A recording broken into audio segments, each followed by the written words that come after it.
I was browsing Facebook Marketplace looking for new snowboarding boots. My $200 pair had just been stolen a week prior as I had carelessly left them unattended at the resort. I wasn't looking to drop another $200 or even $100 on a new pair, nor did I have the money to do so. I spent most of the day checking the listings and refreshing the page until a listing that was just posted caught my eye. It was for a brand new barely used pair of Burton snowboard boots in my size for only $75. I went to message the seller, this guy named Mark. His profile picture was a grainy selfie of him in sunglasses. He responded almost instantly to my message, and after a bit of correspondence, he was down to meet that same night. It was currently 9:30, and he told me to come to his house at 10 since he would just be getting home from work by then. He sent me the address, and I looked to see where it was on maps. It appeared to be a ranch with a long dirt road that led to it off of the main road, completely encased by woods. I live in Parkdale, Oregon, so this was not uncommon at all. In fact, my house looked almost the exact same. 10 minutes after he had sent me his address, he messaged me again with an odd request. He told me when I came down his driveway to not come all the way up to his house and instead park the car hidden from view of the house, because he didn't want his mom, who was sick, to wake up. I thought it was weird for sure, but wasn't concerned. I had my mind set on those $75 boots. The time came for me to head over, which was about a 20-minute drive. Normally longer, but I tend to drive fast on those empty country roads at night. I had to stop my car in the middle of the road to make sure I didn't miss his driveway. That's how low-key it was. My truck was actually scraping against leaves as I drove down it. I parked my truck and killed the engine right at the bend in the road before the house and got out. As I turned the corner to approach the house, I noticed it was pitch black. Not a single light was on. It was just a silhouette. Another strange thing I picked up on was that there were no other cars in sight. I had to navigate towards the house relying entirely on moonlight. I genuinely couldn't see a thing, which is why I didn't pick up on the figure standing about halfway between me and the house until I was right in front of him. It gave me a fright, but I didn't show it. "Mark?" I asked. The figure said yeah, and to follow him around back. It was so dark, all I could see of this Mark person was that he was wearing a big jacket. I couldn't see his face at all. He quickly turned around and began walking in the direction of the house. I followed like 5 feet behind, growing increasingly uneasy. As we got closer and closer to the house, my eyes adjusted, and I began to see more and more of it. It appeared to be in terrible condition. The steps to the front porch were broken, and there was junk all over the place. I looked up at the windows. A couple of them were completely shattered open. That's when I stopped walking and just stared up at the house. There was no way anyone could have been living in there. Then I looked back towards this Mark figure leading me into complete darkness.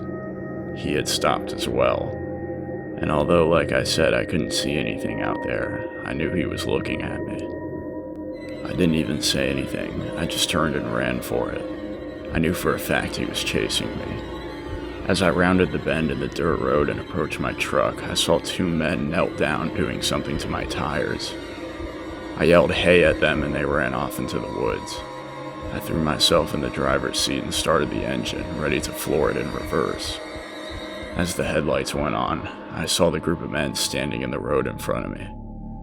I drove straight home and went to Marketplace to report the ad, but it was already taken down. The only thing I could think to do next was call the cops, so I did. The investigation yielded no results, but the house was indeed abandoned, if that's even worth mentioning at this point. I don't think I'll be using Facebook Marketplace again anytime soon.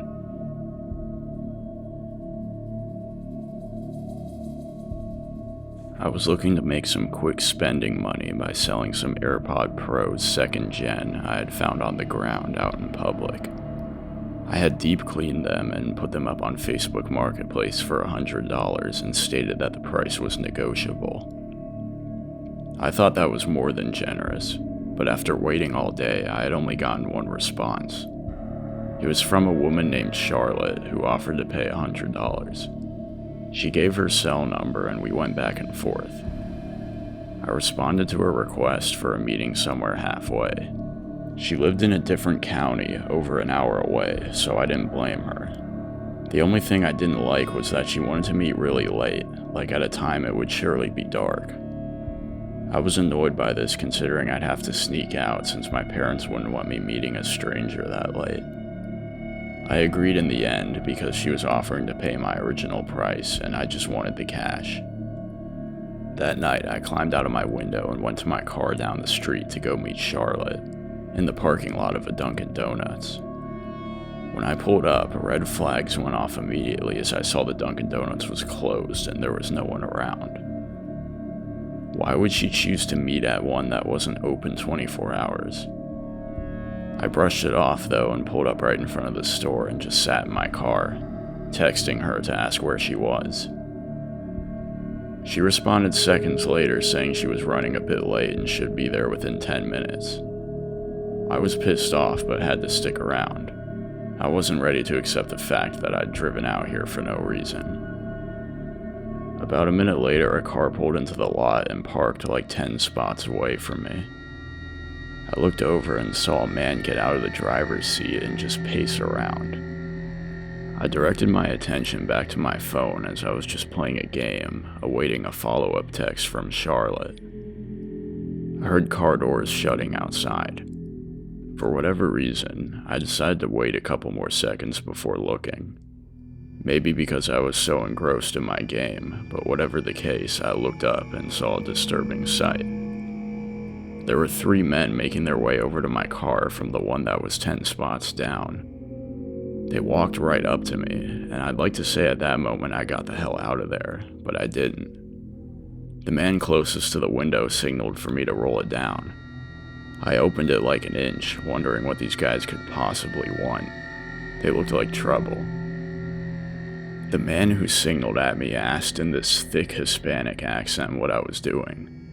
I told him I was waiting for someone. His gaze shifted from my eyes to the AirPods box on my lap. "You selling that?" he asked. Then he said something in Spanish that I assumed was directed to his 2 buddies. I just said, "Nah, bro," and pulled my phone out. Upon seeing no word from Charlotte, I decided I'd call her, and if she didn't answer, I was out. I still had the window open a crack as I called Charlotte, which allowed me to hear a phone ringing in the man's pocket. I looked at him as he pulled his phone out. Then he looked up at me. I saw malice in his eyes. My fight or flight was finally activated, and without hesitation, I floored it out of there. I heard them shouting in Spanish. As I swerved towards the street, I heard the horrifying sound of a gun being fired twice. I drove straight home and made sure I wasn't followed. After inspecting the car and seeing no damage, I snuck back into my room. I actually never told my parents about it because I just didn't want to deal with it any longer than I had to. The way I saw it, I had to put up with enough stress for one night.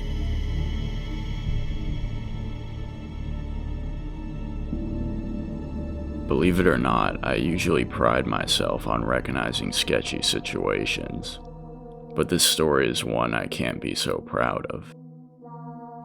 I was going into my 2nd year of college, and me and my 2 roommates were moving into an off-campus apartment. Thus, I spent lots of time looking for cheap decor for the apartment, especially on Facebook Marketplace and Craigslist. I responded to this one listing on Facebook Marketplace for a dirt cheap candle set that looked like it was untouched. My roommates made fun of me for wanting candles in the apartment. As I'm aware, it's not really a guy thing, but I didn't care. The ad was so good I couldn't ignore it. It was posted days ago, but surprisingly the seller got back to me and said it was still available. His name was Ray, and he didn't have a Facebook profile picture. I went to his account and he had like 50 friends. That was all I really looked at. He said I could meet him at his house at 5 p.m. I was fine with that. After he said that, he didn't send his address right away. I wasn't going to be pushy and ask him for it, so I just figured he'd send it when the time to meet came. 5 o'clock came and went. I texted him asking if we were still meeting. 20 minutes went by before Ray started calling me. I picked up and he right away started apologizing profusely, explaining he was caught up at work and probably wouldn't be home until 7. He sounded very sincere over the phone, and I didn't care either way because I had nothing going on that night, so I told him it was fine. He thanked me for my understanding and hung up. The sun went down and 7 p.m. rolled around. Ray sent me his address and just said, "Come now." My roommate Chris came along with me as well for the hell of it. I was a little disappointed to see the address wasn't exactly in a nice area. I'm not going to say it's the ghetto, but most folks just generally try to avoid that area. We got to the house, and it was the typical small, beat-up property you'd expect to see around there. The chain-link gate was open, so I walked right up to the door and knocked. Chris stayed in the car. The door swung open quickly to reveal some skinny but tall white guy who looked to be late 30s, with a big silver chain and a tank top on. I asked Ray, and he nodded, then told me to come in. I stepped inside and he shut the door, then went out of sight into an adjacent room without saying anything. I heard a TV blasting to my left and could see a messy room covered in random objects. There was someone seemingly asleep on the couch in front of the TV. I saw white powder on the table in front of the couch. I was starting to realize I should leave sooner rather than later. Ray called my name from deep in the room he walked into and told me to come here. I said alright and stepped in. It was a kitchen, equally messy. There was some black guy with a backwards baseball cap just leaning against the countertop and staring me down. It looked like he was sizing me up. I looked away from him and walked to a doorway where I heard Ray's voice come from. I was in some kind of laundry room with doors on either side of me. The one that Ray was in was cracked open and the light was off in there. I was so confused by what was happening, I just stood there at first, until I heard the slightest creak in the floorboards behind me. I turned and saw what I can only describe as some guy who looked like he was about to sneak up on me. I ran for it back the way I came, but not without the man in the kitchen shouting at me to come back. I also saw the person on the couch sitting up straight and looking at me as I ran out of there. I told Chris what happened as I got us out of there. I reported the guy's profile to Facebook, but I don't know if anything ever became of it. I contemplated calling the cops, but I was pretty sure they wouldn't actually be able to do anything without a search warrant or whatever. All I could do was tell myself to never go to that part of town again.